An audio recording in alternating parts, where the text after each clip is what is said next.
Hey guys, it's Gus, and this is my updated Module 32 Warden Ranger build.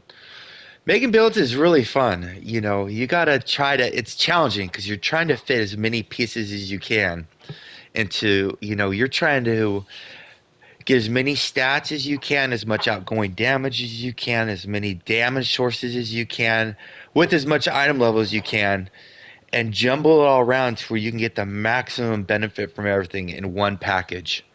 So this is what I'm working with so far. And you know what? There's a good chance we're going to find something even better. But as of now, these are my stats. I am not capped in one single offensive stat. I know there's a lot of players. I would say the majority of the player base has a complete hard-on for capping stats. I think that most players ruin their character's potential by trying to cap stats. That's just my opinion. I could very well be wrong. Just so you know, I'm missing 3.6% overall stats offensively in this build. Okay, here's what we're working with. We're working with a number of assumed group buffs for the new Shackles trial. We're assuming we're going to have 5% CA from either the tanks using either Flapjack or Tutor. We're going to assume we're going to get 2,250 power and accuracy from the healers using Mystic Aura. We're going to assume we're going to get 2,250 ratings from the tanks using Pack Tactics. And we're going to assume we're going to get 3% crit from the healers. And that could be via being in the group with the Paladin with the crit aura, or the healers using Atrian, which is only 2% crit, or Blue Fire Eye being 3% crit. But there's a good chance you're going to be getting at least 3% crit in the group. And these are the minimum you're going to get in the group. Chances are you're going to get more CA than that. You're going to get more buffs. If you have a Portobello Da Vinci in addition to that, like I like running with Portobello myself because I can do some crazy stuff with this build if I can build around it. Um, but as of now, I'm only using those very minimal group buffs, which means this build would be really good for 5-man content as well. Okay, power is at 91.1%. We're going to get 18% from the everybody using the tame velociraptors. We're going to get 5% from the MSOD boots. We're going to get 2.25% from the Mystic Aura. We're going to get 3.5% from Forte because I'm using the Detector set. So this puts the power in this build at 119.85. So it's missing 15 hundredths of 1% power. Way under capped, but it's not over capped, which I really like. It means it's pretty efficient. Accuracy is at 69.8. We add 7% from the accuracy helmet, 2.25% from Mystic Aura, 1.75% from the Forte we're going to get from the Detector set, and 9% from the perfect vision that we get on our comp enhancement, which puts us at 89.8. So we are under capped by 2/10 of 1%. CA is the big one that I'm missing the most stats on. Currently it's at 79.7. And I'm doing these now before the consumables wear off. We're going to get 10% from the pants. We're going to get 10.8% from the Swift Energy enchantment. We're going to get 7% from Detector. We're going to get 5% from either the Tutor or Flapjack. We're going to get 2.5% from the Spider Totem. And we're going to get 2.25 from Pack Tactics, which puts us at 117.25.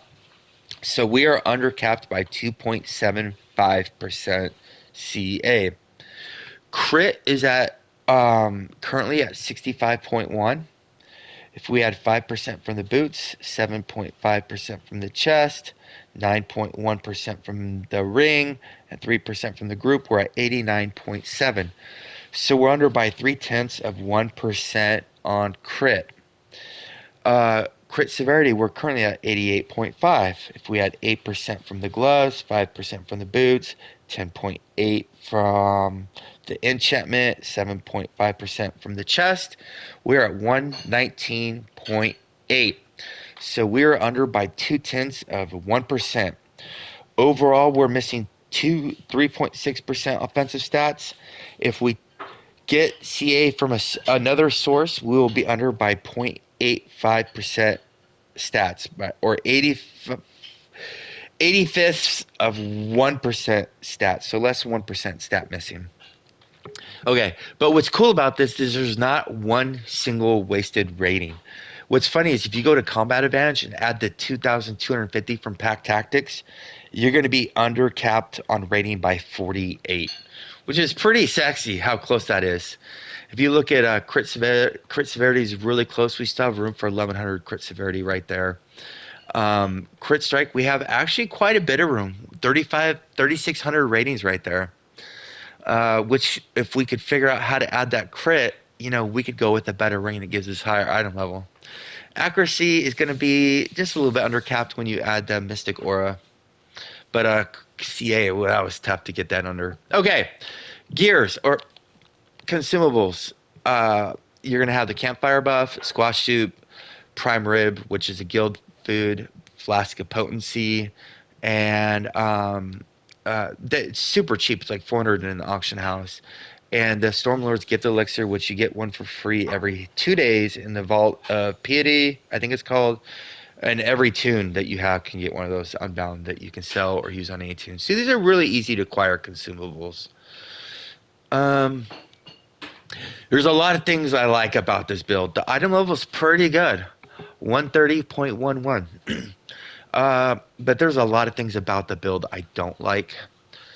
I don't like how it takes 56 seconds to get the stacks on this helmet. So I don't think there's anything wrong with using the MSOD Celestial helmet, which is this one. They give 7% CA and 3% recharge.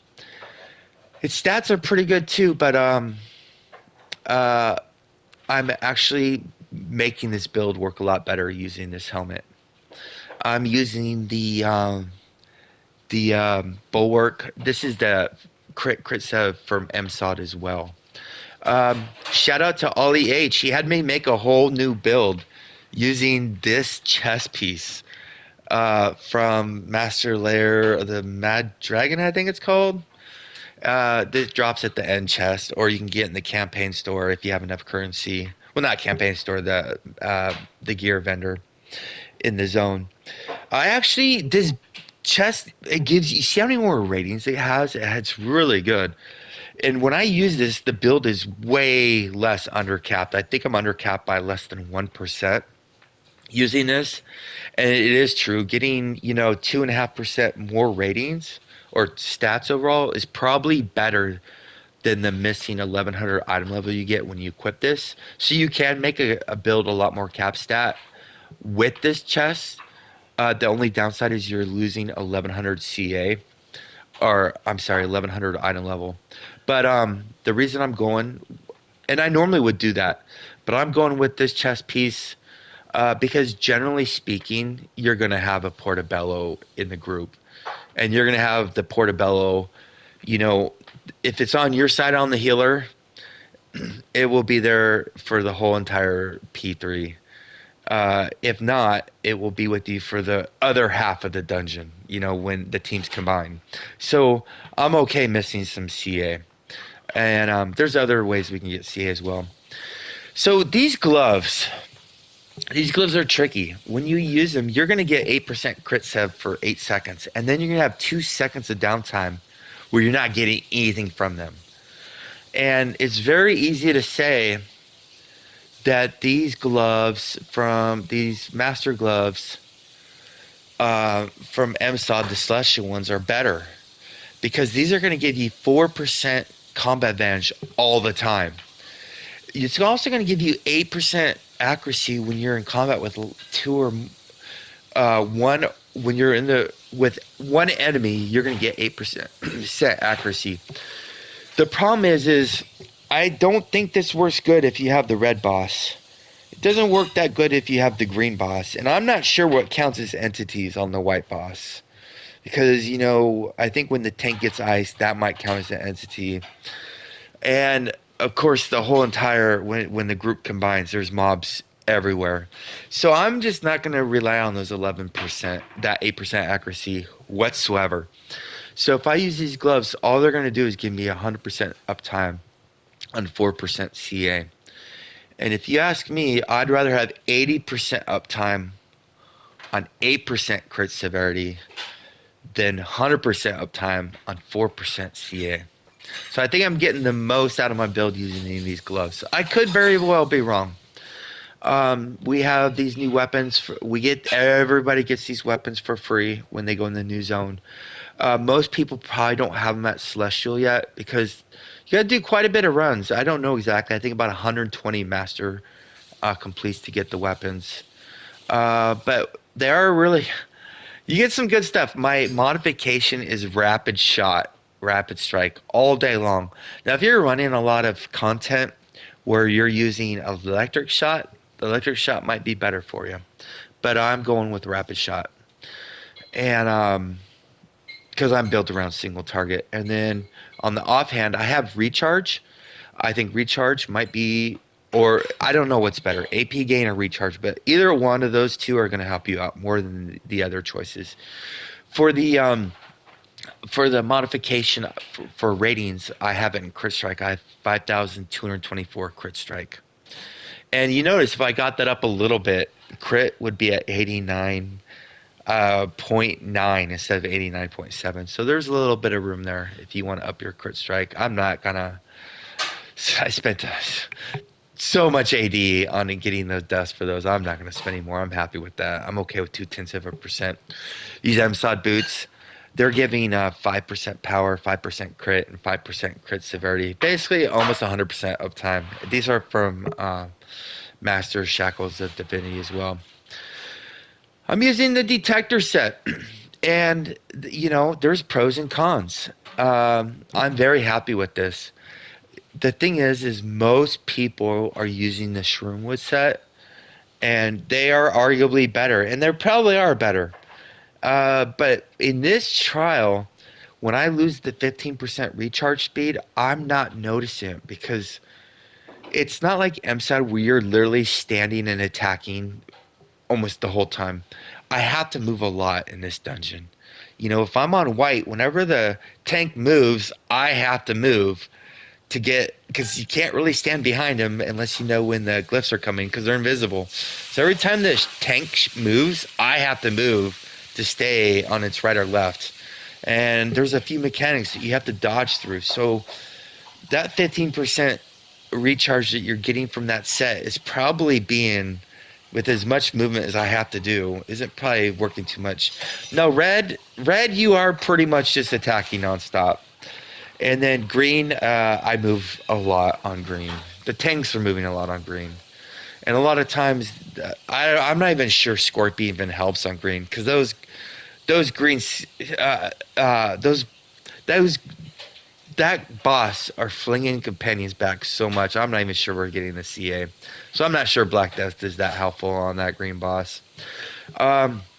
So the positive thing about the Detector set is you're going to get 12.25% offensive ratings as opposed to the 7.5% accuracy that you're getting from the Shermanwood. The Shermanwood's also going to give you six more strength than this set. I believe it's six. Yeah, six more strength is 1.5% flat multiplicative damage increase. And you're also losing out on the 15% recharge. You are gaining some item level, and you are gaining about almost 5% more offensive ratings using this set. So a little bit more item level, about 5% more stats. You're losing 15% recharge and 1.5% flat damage increase. Up to you. But I like it. I've always been a fan of this set actually. I'm using this 9.1% crit ring, and I know that the 6% crit ring. So there's a big downside about this ring. It takes forever. You get one stack every 5 seconds, and there's 13 stacks, so it takes 65 seconds to get the full 9.1%. I got it. This build in this first artifact call isn't gonna be missing all the stats from the helmet. It's gonna be missing all the stats from this ring. So yeah, but after that, if you can stay deathless, you're gonna be having a lot more ratings. So I'm using the 9.1% crit ring. I know I could use the crit ring that gives it's, I think I got it. Well, I do have it. I just don't. There's one that a lot of people like using, has 6% crit strike instead of yeah, this ring, the submission ring. The problem I'm having with this ring too is it's 9,550 accuracy. There's nowhere I can put that accuracy, so I'm wasting a lot of the this this ring's potential also with this ratings. So let me go back. I am using the 5% damage ring. I'm using the rune bound. It's giving me the most ratings, and I'm able to use them all. Um, so there's two necks. I'm using the neck that gives wisdom and forte. I know wisdom is useless. The other one I think gets constitution and awareness. I can use that forte in this build. I know you'd have a little bit more survivability with the other build with the other check neck, but I'm using the forte one for the extra ratings. And I'm using the sash that gives 3% strength and charisma. I don't think the other one gives strength, so yeah, you want this one. This shirt's so good, guys. In Thay, it's giving 7% damage increase every time you crit strike, which is 90% of your hits, right? You have a 10%. It's up almost all the time. And these pants are probably going to be amazing for a long time. I really doubt they're going to make a better pair of pants. But these are giving you 10% CA. And when you have them both together, you're giving them a 2% CA bonus. So these pants are giving 7%. The shirt and pants are giving 7% flat damage and 12% CA. So you're giving 19% stats from these. I know a lot of people say outgoing damage isn't a stat. It is. It's exactly the same as power and CA. The only difference is you can't cap outgoing damage. There is no cap that we know of. So outgoing damage is very good. But if you have 90% CA, 90% power, 90% outgoing damage, all three of those give the exact same amount of damage. Just unless I'm wrong, I could be wrong. Stats we already went for. Oh yeah, I am a Gith, and we are using just for this particular build with the ratings that we have. We have power, crit sev, crit strike, and accuracy. Uh, However you want to use your enchantments to get the most out of them. I have most of the triple stat enchantments, which give more ratings overall, but I couldn't make it work. Sorry about that. I dropped my controller. I couldn't make it work. This is the best way I could get these ratings to work. So I'm using a Peridot, Amalite, and two Amethysts. I don't care what I have in defense. I know defense would be the okay. I'll do it, guys. I'll do it just because I think I have a bunch of garnets. I do. There you go. So now my defense is at 34%. Woo woo. That's super high. I haven't been that high in a long time. Awareness is at 18. Crit avoidance is at 17. Um, I gotta go over these. These.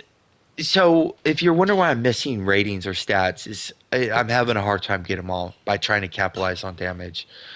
I am not going to take off one of these overloads that are giving 10% flat damage increase on nearly 80% of our damage sources in this trial on the boss. I'm not doing it.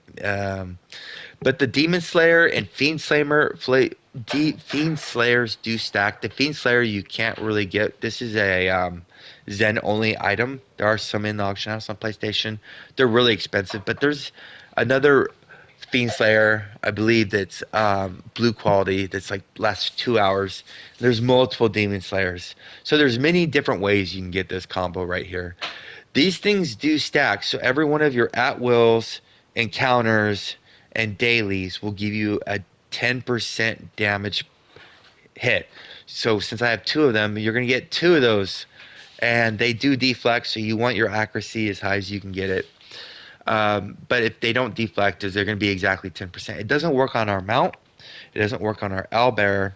It doesn't work on some of our master boon stuff like bloodlust or life lessons, and then it doesn't work on our one of our class mechanics of the magnitude we get for roots.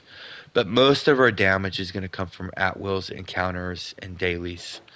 And so I would gladly take those damage procs. I am using the Swift Energy. I find the uptime to be extremely high as a ranger, extremely high. So I'm not worried about keeping the stacks up in there. And I was able to work around these stats and still make it successful. So I'll take the extra 1,000 item level. I am using the movement speed. I'm a big fan of movement.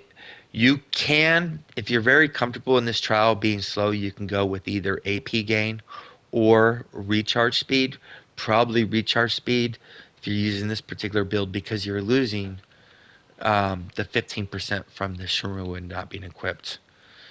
Uh, yeah, these damage sources are big time. A lot of people who play with me have gone to them once they have figured it out. Um, powers, powers haven't changed. Well, a couple things did change. So here's the deal. I could use aspect of the pack. If I use aspect of the pack, I will get back the 2.75%. I will buff my teammates, but most people are not building around aspect of pack being in the group because you'd have to have two rangers that happen to be split up. So that 2.75% CA is costing this build 1.266% outgoing damage. So I could cap it. I could easily cap it. And I'd gain 1.266, just over 1.2% overall damage.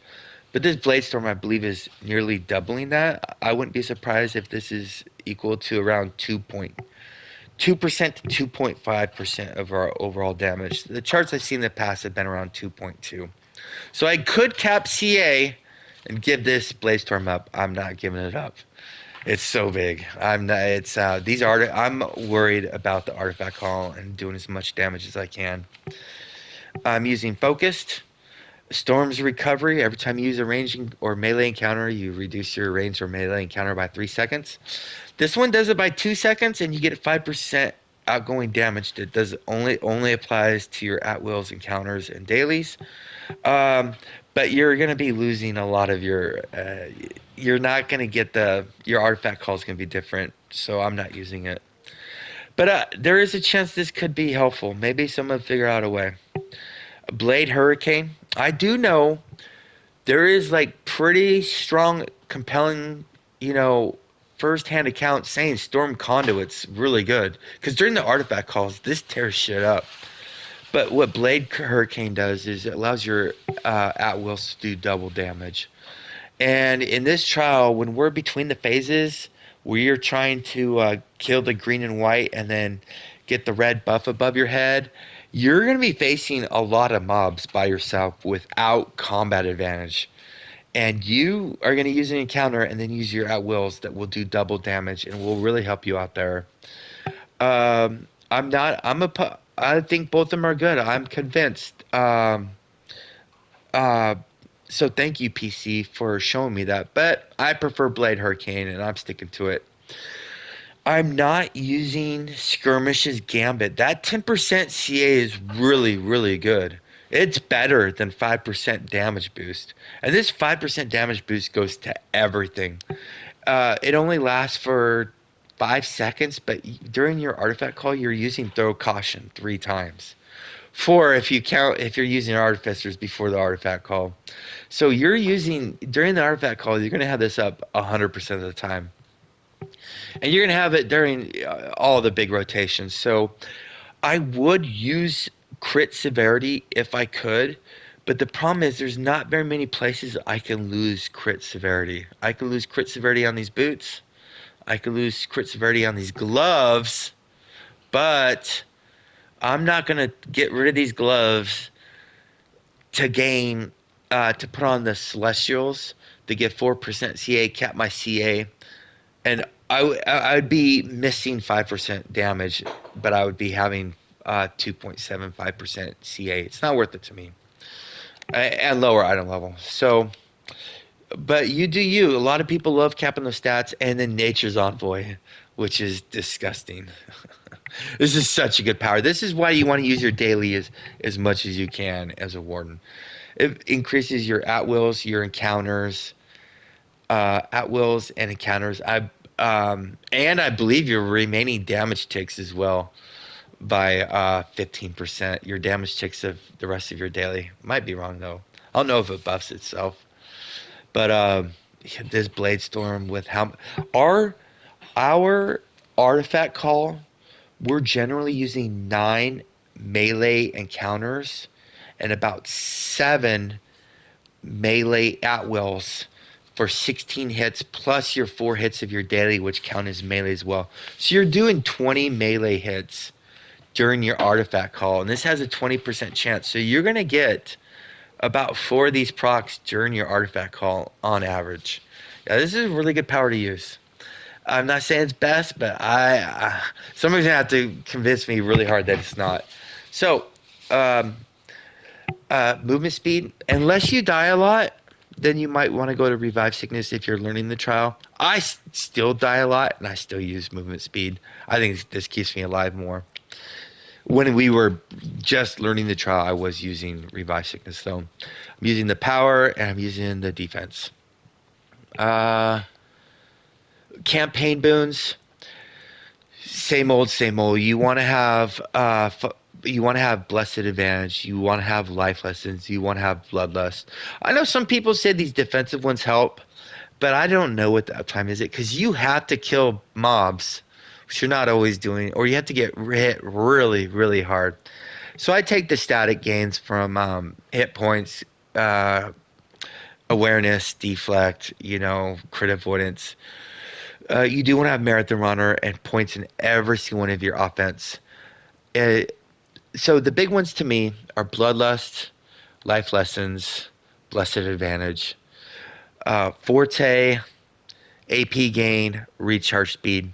And there's one other thing you want to put points into: necrotic, demonic mastery. I believe this might work in the trial because the Fiend Slayer works, and this says it does 1% damage and damage resistance versus Fiends. I have not confirmed it. It would be a huge pain in the ass for me, so I'm just going to go with it's good enough for me. If somebody has confirmed that it does work, please do so below.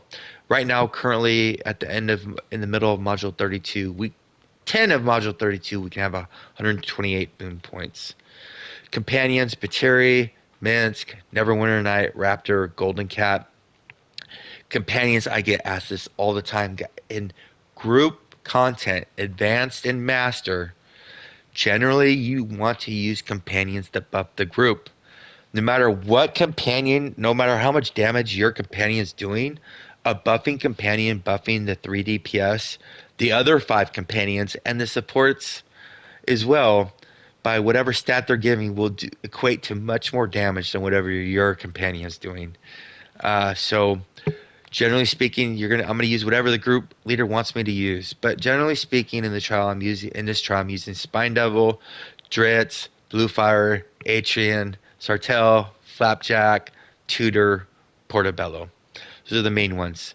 Sometimes they'll have me go with Diana, which is really nice, or they might have me go Black Death. Amsad Scorpion is 100% mandatory.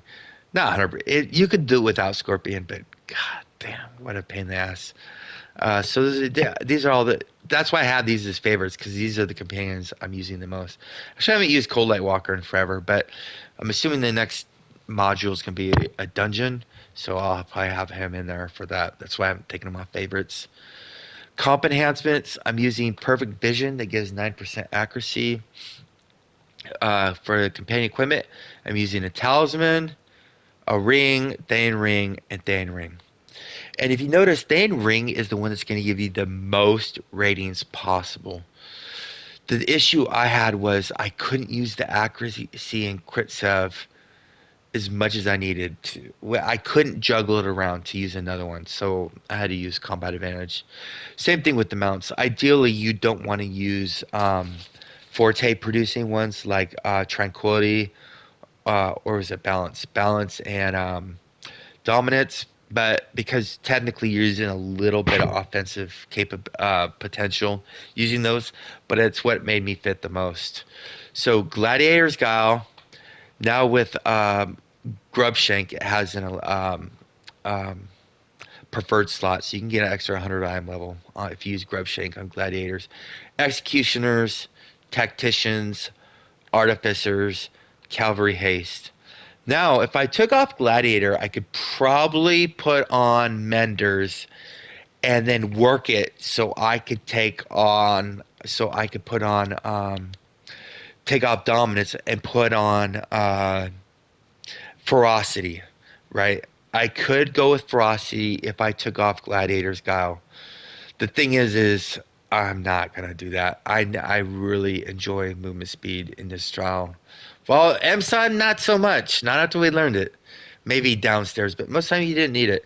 Uh, but I'm not taking off Gladiator's Guile to mess around with these stats and put on Menders. So Gladiator's Guile, Executioner's Covenant, Tacticians, and Cavalry Haste are mandatory if you're trying to do a big ass artifact call for the Warden. If you want to do the maximum artifact call, I have done a video. If you search Warden artifact call Gus in YouTube, you'll see that artifact call has not changed in a long time, unless you're using artificers. Because what you're seeing is artifact calls are not set time in this trial. The artifact calls coming after certain mechanics occur for most groups, anyways. So a lot of times you're going to use these encounters, and then you go, "Oh, artifact call time," and you're going to get your encounters back with artificers. I could take off artificers, put on menders, and put on menders, and then put on ferocity, but I'm not going to. So I think I covered it. So I mean, I'm using the new mount power. That 300 magnitude is huge, guys. It's almost an extra encounter for me because I was using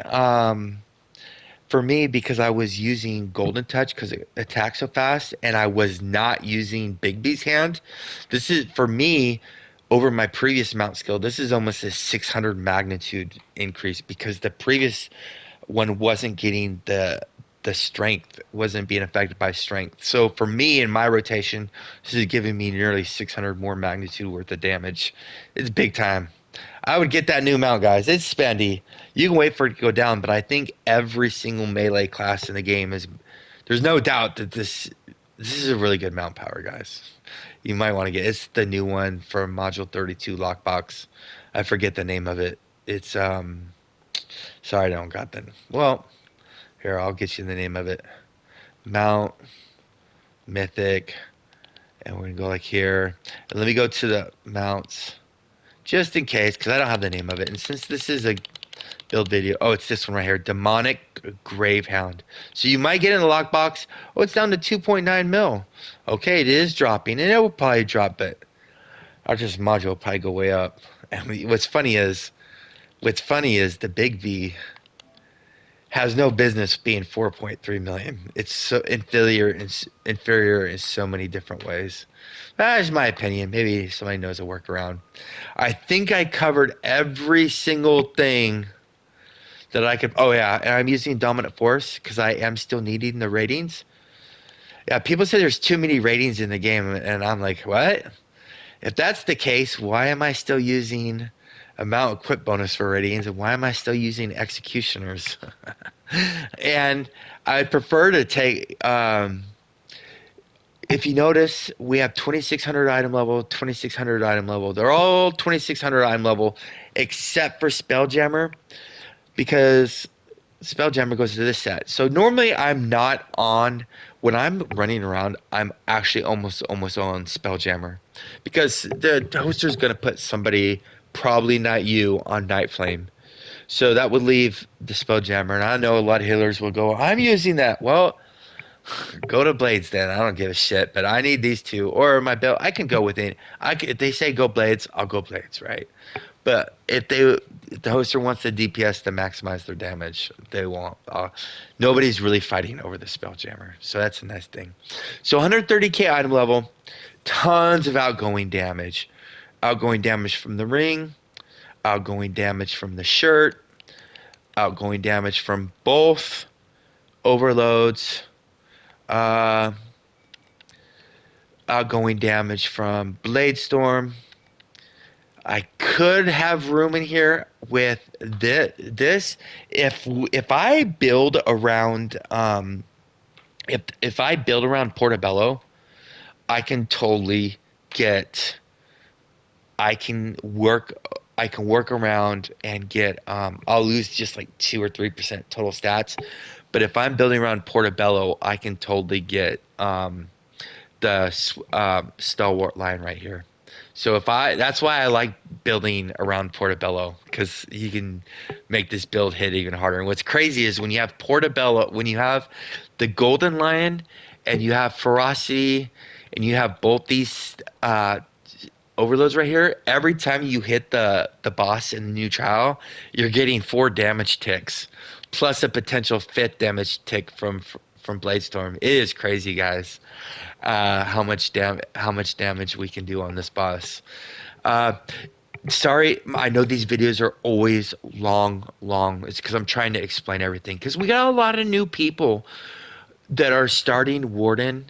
We got a lot of vets who've played this game for a long time who are starting Warden. We got a lot of people coming back. And so what I'm trying to do is avoid questions that they may ask below by answering it in the video. But if you got anything I can improve or anything I missed, please do so below. Stay class, Neverwinter. See you soon.